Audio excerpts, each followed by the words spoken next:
በጣም ነው የምተማመንባችሁ። ግድ ነው። እስካሁን ነበራችሁ ነገር በጣም ነው የማመሰግነው። የበእናንተ እርዳታ ያቺ በትምህርቷ ምናምን እኮ ነው ትንሽ እውቀት ይዘን ምንም አናውቅ ነበር ስንገባ። በጣም ነው የማመሰግነው። ሰላም እንዴት ናችሁ? አሁን የምገኘው አላዛርና ሰላም ፋርም ላይ ነው። እንግዲህ ዶሮዎቹ የተወሰነ ምርት መቀነስ አጋጥሟቸዋል። ስለዚህ ፋርም ላይ እንዴት ነው የተወሰነ ዶሮዎች የቀነሱት? ለምንድን ነው እንዲጨምሩ ምን እናድርግ፣ ምን አይነት ሲስተም እንጠቀም የሚለውን ነው ለማየት የመጣ ነው። እንግዲህ ፋርም ጉብኝት የምናደርገው ቪዲዮአችን ነው ማለት ነው። እንግባ አይደል አላዛር? በመጀመሪያ አንድ ጥያቄዎች ልጠይቅህ፣ የተወሰኑ ጥያቄዎችን። ስንት ዶሮዎች ናቸው አጠቃላይ ዶሮዎቹ? 1030 ዶሮዎች ናቸው። ምን ያክል እየጣሉ ነው ያሉት አሁን? ሰሞኑን 700 ገብተዋል። 700 አካባቢ ወደ 70% አካባቢ ወርደዋል ማለት ነው። መጣል ከጀመሩ ስንት ጊዜ ሆናቸው? 5 ወር። መጣል ከጀመሩ 5 ወር ሆናቸዋል። ስለዚህ የምናያቸው ዶሮዎች ቦቫንስ ብራውን ናቸው። ሃይሊ እንቁላል መጣል የሚችሉ ዶሮዎች ናቸው። ፋርም ላይ ሲጀምር እንዲህ አይደለ? እሺ፣ ፋርም ላይ ስንጀምር ለምሳሌ አሪፍ ከምለው ጎኖች ልንገር። ፋርም ላይ ካዩዋቸው አሪፍ ከምላቸው ነገሮች አንደኛ ያን ያክል ከባድ የሚባል ሽታ የለውም 5 ወር እንደመቆየታቸው። ሁለተኛ ዶሮዎቹ በጣም የተላላጡ ዶሮዎች አይደሉም፣ ኢን ጉድ ኮንዲሽን ነው ያሉት። ሶስተኛ በቂ የሆነ የአየር ዝውውር አለ ፋርም ላይ። ከመኖ ከምግብ አንፃርም ደግሞ በደንብ እየበሉ ነው ያሉት። ሁለት የአንጀት ይሄ አንጀት ጥሩ ነው ጥሩ አይደለም ብለን የምናይበት በተለይ አኔሚክ አይደሉም አብዛኛዎቹ። ኮከናቸውን በሙሉ ብታይ ፒንክ ነው። ተረዳኝ አይደለ? ይህ ራሱ በጥሩ ሁኔታ እንደተያያዙ ያሳያል። ቆጥ አላቸው። ቆጡ የሚያርፉበት ነው፣ ሲነከሱ የሚሸሹበት ነው። አሁን ለምን ቀነሱ ወደሚለው ኮንሴፕት ስንመጣ በቅርቡ ክትባት እንደሰጠ ነግረኛል። በቅርቡ መነካከስም እንደነበረ ነግረኛል። ለምሳሌ እዚህ ዶሮ ላይ የምናያት አለ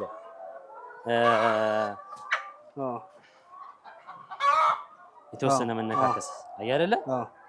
ይሄ ቁስል እንደዛ አይነት ቁስል ያሉ ዶሮዎች አሉ። ለምሳሌ ይሄ ነገር ከምን መጣ ሲባል ሁለት ነገር ነው። አንደኛው የአንጀት ህመም ሲኖር ነው።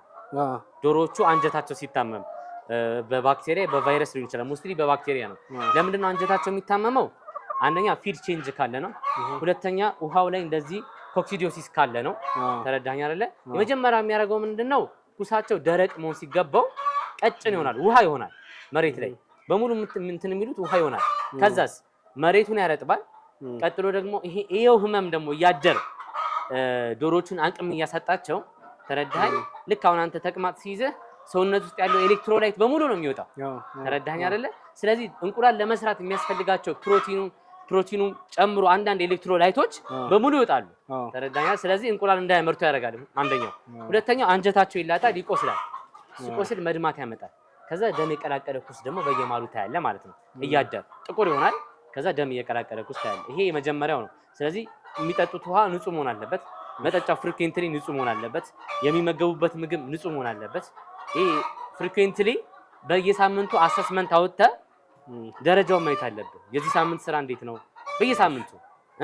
በየሳምንቱ ኩሳቸው ያለበትን ሁኔታ ማየት አለብህ። ተረዳኝ አይደለ? ኢትዮ የእንስሳት መኖ ማቀነባበሪያ ለእናንተ ለደንበኞቻችን እጅግ ምርጥ የሚባሉ የእንስሳት መኖችን አዘጋጅተናል። የእንቁላል ጣይ ዶሮ መኖ፣ የቄብ ዶሮ መኖ፣ የስጋ ዶሮ መኖ እንደዚሁም የወተት ላምና የበሬ ማደለቢያም ይዘንላችሁ መተናል። እናንተ የምትፈልጉበት ቦታ ድረስ እናደርስላችኋለን። ጥራትን ከደንበኝነት ጋር ማክለን መተናል። ከታች ባሉ ስልክ ቁጥር ይደውሉልን። ከመብረቅ ፈጥነን እንደርሳለን። ስለዚህ አሁን ሞስትሊ ሙቭ ስናደርግ ሌላው እንደዚህ የቆሰለ ዶሮ ስታገኙ መጀመሪያ መለየት አለባችሁ። ለይተህ ስፕሬይ አለ፣ የቴትራሳይክሊን ስፕሬይ ይባላል። ሰማያዊ ስፕሬይ አለ። እንደዚህ አይነት አሁን እንደውም እቺ ምንም አልሆነችም፣ ቆጥ ስላለ እየሸሸች አለበለዚያ ይሄ ቦታ በጣም እንትን ይላል፣ ይላላጣል አይደለ? ይሄ ቦታ በጣም ይላላጣል። ከዛ ይጠቁራል ምናምን ይታመማሉ። ስለዚህ አንተ ቶሎ መለየት አለበት፣ ስፕሬይ ማንፋት አለበት። እና ፋርም ላይ ከማየው በጣም ትልቁ ችግር መካከል እንደዚህ አይነት ኩስ መብዛት ነው። ይሄ ውሃ ከለር ነው። ብዙ ቦታ ውሃ ከለር ኩሶች አሉ። ውሃ ከለር አሉ። ለምሳሌ ይሄ ኩስ በቃ ቲፒካል ኮፊ ከለር ነው እንለዋለን። አንጀቱ ታሟል። የቀነሱ ለዛ ነው ቲፒካሊ ማለት ነው። ከምን መጣ? ወይ ከዚህ ሊሆን ይችላል፣ ወይ በቅርብ ክትባት ሰጥቻለሁ ብላ የክትባቱ ኢፌክት ሊሆን ይችላል። የክትባት ኢፌክት ግን ከሳምንት መብለጥ የለበትም። አሁን 3ኛ ቀን 4ኛ ቀናቸው ዛሬ በቃ ከሳምንት መብለጥ የለበትም ነው የሚለው። ስለዚህ በሳምንቱ ካልተመለሱ የክትባቱ ኢፌክት ሳይሆን የዚህ ኢፌክት ነው። ሁለት እነዚህ ዶሮዎች የተወሰነ ህመም ነበረባቸው ከዚህ አንፃር ስናይ ማለት ነው። ቪዚብሊ እንደዚህ አይኑ የሚሞት ዶሮ አይኖር ምናምን ግን ትንሽ ህመም ነበረባቸው። እዛ ህመም ላይ ክትባት ሲሰጥ ደግሞ የሆነ እንትን ይመጣል ማለት ነው። ስለዚህ እሱ ራሱ የሚያመጣው ጉዳት አለ ማለት ነው። አንደርስታንድ አደረከኝ? ስለዚህ ከዛ አንፃር ሊሆን ይችላል። ከዛ በተረፈ ዶሮቹ አያያዛቸው አሪፍ ነው። ኖርማሊ አንተ ፋርም ላይ እንድትጨምር እንቁላል እንዲጨምርልህ ማድረግ ያለብህ ነገር እንቁላል እንዲጨምርልህ ቲፒካል የእንቁላል መጣያዋን ፖዚሽን መቀየር ነው። ለምሳሌ እዚህ ጋር ያለውን እዛ ጋር ያለውን አንስታችሁ እዚህ ጋር ታደርጉታላችሁ። ትክክለኛ ቦታው ነው። ከዛ ደግሞ ሸራ ማድረግ አለብህ።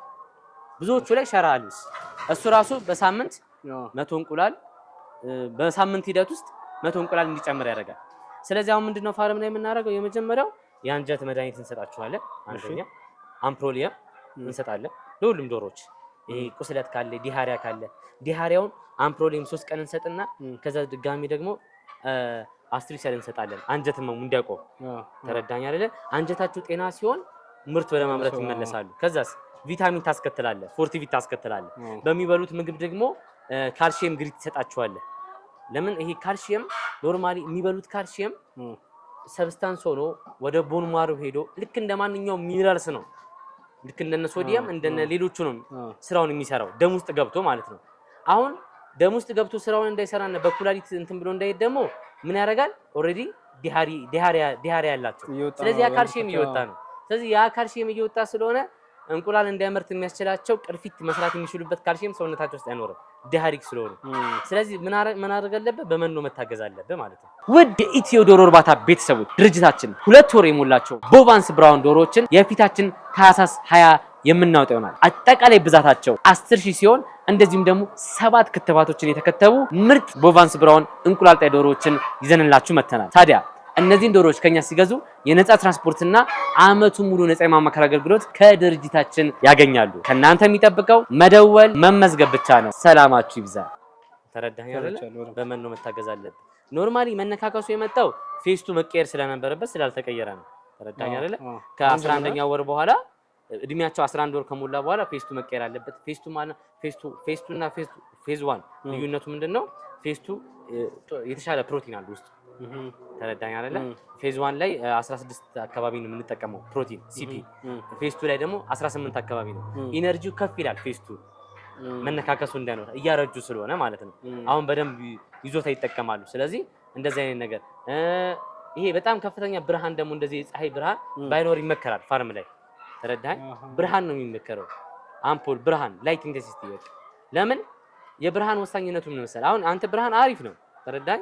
የብርሃን ወሳኝነቱ ኦቨር ሲሆን ግን ይሄ ያነካክሳቸዋል። በሂደት የሚነካክሱትም በዚህ ሰዓት ነበር።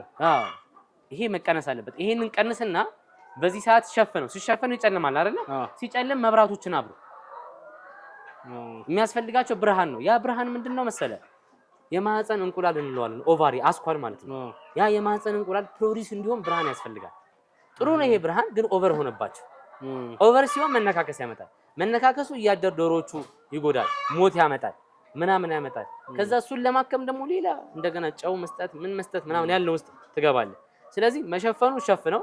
ለምን ጧት ብርሃን በዚያ አይገባም አይደለ? በቃ እቺ ናት የከሳት ብርሃን አይደለ? እቺ ናት የከሳት ብርሃን ሸፍንና መብራት አብራ። የሚጨልም ከሆነ ለሙቀቱ ይሄኛው ቢከፈትም ደግሞ በቃ ክፈተው። ይሄን ፀሐይ በዚህ ጋር ወይ ደግሞ ይሄን በዛ ማድረግ ይሄ የላኛውን መክፈት። ተረዳኝ? ካልሆነ ደግሞ ይሄ መክፈት ግን ብርሃን የማይገባበት። ይሄ ብርሃን ጥሩ ነው ለዶሮቹ፣ ግን ደግሞ በሂደት መነካከሱን ያመጣል። ይሄን ያመጣብህ መነካከሱ። አንደርስታንድ አደረከኝ? መነካከሱን ይሄን ያመጣብህ። ስለዚህ ይሄንን ቀይር። አሁን ከ700 ወደ 900 ለመመለስ አይደለም የምንሰራው፣ ምርት እንዲጨምሩ ነው አይደለ? መጀመሪያው ይሄ ሁለቱ መጣዮች እዚህ ጋር መግባት፣ ሸራ መሸፈን፣ እሱ የመጀመሪያው ተግባራቸው ነው። ነገ ላይ ቀጥሎ መገዛላቸው መድኃኒቶች አሉ።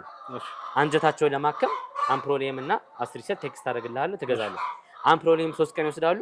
ቀጥሎ አስትሪሰል ይወስዳሉ። መድኃኒቱ ኦሬዲ ከተከተቡ ስንት ቀን ሆናቸው? 4 ቀናቸው ነው። 4 ቀን። ስለዚህ መስጠት ትችላለህ መድኃኒት ማለት ነው። ስለዚህ አምፕሮሊየም እና አስትሪሰል ትገዛለህ። አከታተለ 3 ቀን አሰጣጡን እንሰጣለሁ፣ ትሰጣቸዋለህ። ሶስተኛው ይሄን ትሸፍኑታላችሁ። ከዛ መብራት ይበራላችኋል ማለት ነው።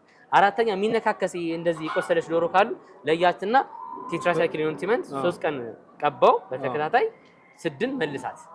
ከቀባው በኋላ ብትመልሳትም ችግር የለውም። ዶሮዎች አግሬሲቭ የሚሆኑት ደም ሳይሆኑ ያ ከቀየርከው ምንም የሚነካከሱበት ነገር የላቸው። ብርሃኑም ቢሆን ሲበራ በጣም መብዛት የለበትም እያያችሁ ማለት ነው። ልክ እንደ አሁን እንደዚህኛው አይነት ብርሃኑን የሚያነካክሳቸው መሆን የለበትም። ተረዳኝ አይደለ? እነዚህ ነገሮች ሳምንት ካረጋችኋቸው ከሳምንቱ በኋላ ለውጥ ያለ በ10ኛው ቀን ወደ ነበሩበት ይመለሳል የሚል ግምት አለ ማለት ነው። ስለዚህ 10 ቀን ስራ ነው የሚሆነው። 7 ቀን ተመሳሳይ ስራ፣ 3 ቀን መድኃኒት ይከታተላል። አሁን ያልኩን ነገር አስተካክል። ውሃ፣ መኖ ወሳኝ ነገር ነው። ይኸውላችሁ ዶሮዎች በደቂቃ ነው የሚያስቡት። ዶሮ በደቂቃ ነው የሚያስበው፣ በሰዓት አይደለም። ለምሳሌ 12 ሰዓት ምግብ ይግባላችሁ ሲባል 12 ሰዓት ነው የሚል 12 ከ00 ነው። 12 ከ10 ካስገባ እንቁላል ይቀንሳል። ያ ማለት ኮንስታንት አይሆንም ምርቱ ከፍ ዝቅ የሆነ አለ አይደለ 80 900 ይሆናል። ከዛ እንደገና 880 ይሆናል። 10 እንቁላል መጨመር መቀነስ ይመጣል። ይሄ የሚመጣው ከመብራት ኦን ታይም አለማብራት። ሁሌ 4 ሰዓት ከሆነ ሁሌ 4 ሰዓት ከ00 መብራት መጥፋት አለበት። አንደርስታንድ አደረክ? 12 ከ01 ከሆነ ከ01 ምግብ አስገባ። እስቲ ለተከታታይ ቀን 12 ከ01 ምግብ አስገባ። ለተከታታይ ቀን 12 ሰዓት 00 ሲል በቃ ሰዓት እየጠበቅ ቶሎ ምግባቸው። ይሄንን 7 ቀን የምታደርገው ከ7ኛው ቀን እርግጠኛ ነኝ ለውጥ ታያለህ። እንደሰና ታደርገኛለህ? እርግጠኛ ነኝ ለውጥ ታያለህ። ስለዚህ እንደዚህ አይነት ነገሮች ይመጣሉ። ተረዳኝ? ሴሌክሽን እዚህ ውስጥ መስራት አይጠበቅብንም። በጣም አሪፍ ላይ ነው ያሉት ዶሮዎች። 900ም ደርሰዋል። ኦሬዲ 90% ደርሰዋል። ግን ማስቀጠሉ ነው ዋናው። አይሆፕ በ7 ቀን 10 ቀን ውስጥ መግባት አለባቸው። ያልኩን ነገር ኮንስታንትሊ አድርጋቸው። ስራዬ ብለህ ኮንስታንትሊ አድርጋቸው። በቃ ይገባሉ፣ መግባት ይገባሉ። 2 ስትረስ ቀንሱ። ፋርም ላይ ስትረስ መቀነስ ወሳኝ ነገር ነው። ስትረስ መቀነስ ሲባል ለምሳሌ ስንት ሰዓት ነው ምግብ የሚሰጠው? ጠዋት 12 ሰዓት እና ማታ 10 ሰዓት ምግብ የሚሰጠው? እንደዛ ነው የሚሰጠው። ለምን እንደዛ አደረጋችሁት? ለምን እንደዛ ሆነ? 12 ሰዓት 5 ተኩልስ? አንሰጥም። አንዴ 5 ተኩልማ ግድ ነው። በቀን 3 ቢሆን ይከራል። ምን መሰለህ? ስለዚህ ለሶስት ቦታ እንከፍል። ምን መሰለህ? ለምሳሌ አንተ ምግብ ስትበላ የሆነ ሳህን ቀረበልህ ፊት ለፊት።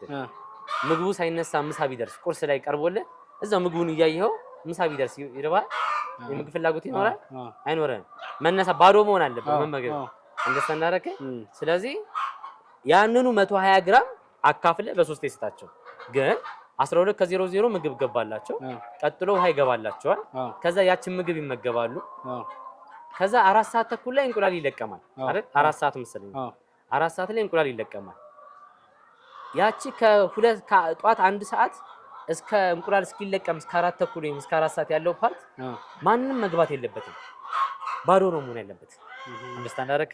አንድ እሱ። ሁለተኛ ከ4 ተኩሉ እስከ 6 ሰዓት መመገቢያ ባዶ መሆን አለበት። ውስጡ ባዶ መሆን አለበት። ባዶ ካልሆነ ድጋሚ እንዲበሉ ማይነቃቃቸው ምናምን ተረዳኝ አይደለ? ስለዚህ ባዶ መሆን አለበት። ምግብ መስጠትን በቀን 3ቴ አድርገህ 2ቴ ማድረግ አትችልም። 2ቴ አድርገህ ግን በቀን 3ቴ ብታደርግ ይመረጣል። አሁን ደግሞ ያሉበት እድሜ ፌስቱ ስለሆነ በዚህ መንገድ ብታደርገው እመክራለሁ።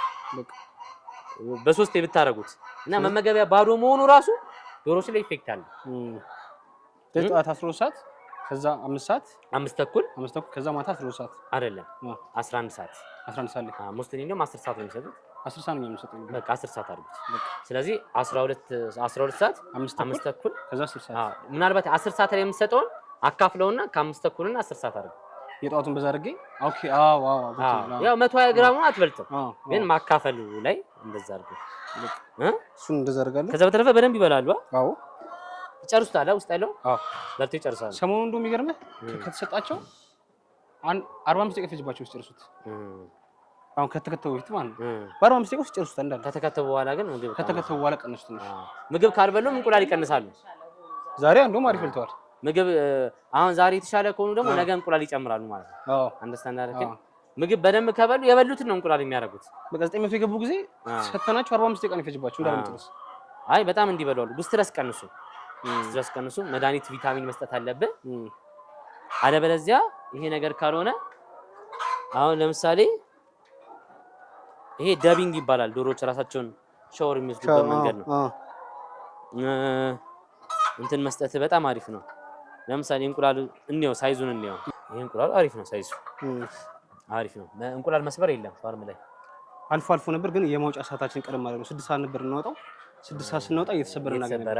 ከዛውን 5 ሰዓት መውጣት ጀምር 4 ሰዓት ተኩል 5 ሰዓት ድረስ አይ 4 ተኩል ግቢ 4 ተኩል 4 ተኩል ግቢ 4 ተኩል ግባ። ግን እንቁላሉ ኖርማሊ ጥሩ ሳይዝ ነው። ሳይዙ አሪፍ ነው። ሳይዙ ማለት ነው። ትንሽ ከዚህ ከፍ ቢል ምንድን ጨምርበት? ምንም አይ በቃ ራሳቸው በኢንስታክል ፊዱም ከዚህ በላይ ባይሆን እንዳይልጣቸው ኖርማሊ ይሄን በጥሩ ዋጋ ነው የሚሸጠው አይደለ? ልዩነት የለውም ዋጋ ልዩነት የለውም። በቃ ልዩነት ከሌለው ኖርማል ነው። ከሌላ ዶሮ ጋር ንክኪ እንዳይኖር ማድረግ ባዮሴኩሪቲ መጠንቀቅ።